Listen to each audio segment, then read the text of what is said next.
Good morning. कैसे आप मज़े में? आप मज़े में रहे ऐसे दिल से प्रभु को प्रार्थना। आज का ताश का पत्ता है I choose to be clear.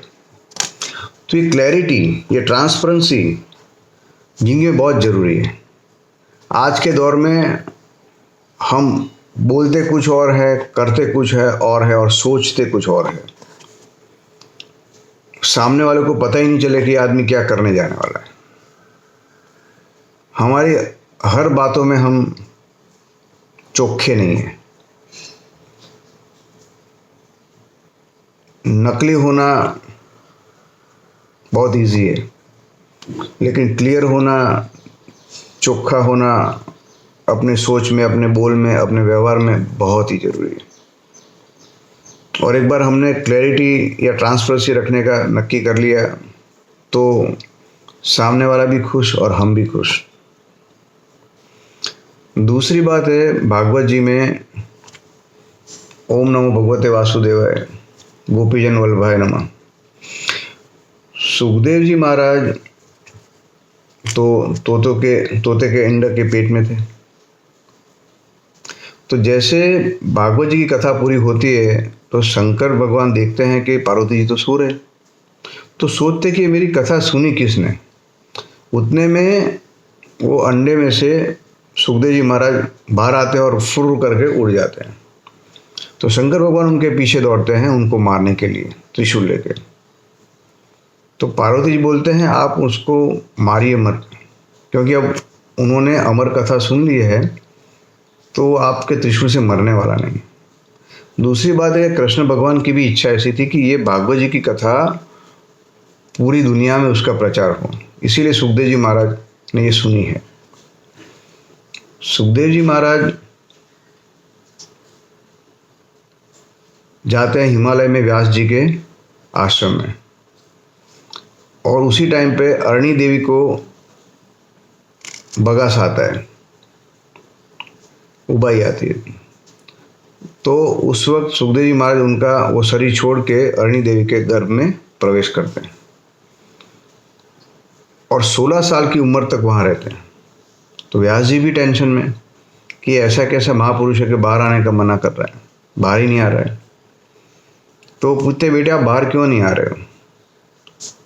तो सुखदेव जी महाराज बोलते हैं कि मुझे ये माया के बंधन से बहुत डर लगता है, तो आप मुझे वचन दीजिए कि मुझे माया का बंधन न लगे तो मैं बाहर आऊँ। तो व्यास जी बोलते हैं भाई वो तो मायापति ही दे सकते हैं, भगवान खुद दे सकते हैं, मेरे हाथ में नहीं। माया क्या है? मेरा मेरा तेरा तेरा वो माया है। मैं हमेशा बोलता रहता हूँ कि ये मेरा घर, ये मेरी पत्नी, ये मेरे बच्चे, जो सिर्फ ये जन्म के लिए है। माया कभी दिखती नहीं है, लेकिन माया का बंधन सबको है। तेरा तेरा मेरा मेरा वो है माया। तो हमें माया से छूटना है। तो व्यास जी जाते हैं द्वारका और द्वारकाधीश जी को कहते हैं कि प्रभु आप, ये मेरा एक बच्चा है 16 साल से घर में बाहर आने का मना कर रहा है। वो बोलता है मुझे माया से दूर रखिए, माया मुझे न लगे ऐसा आप मेरे को वचन दीजिए।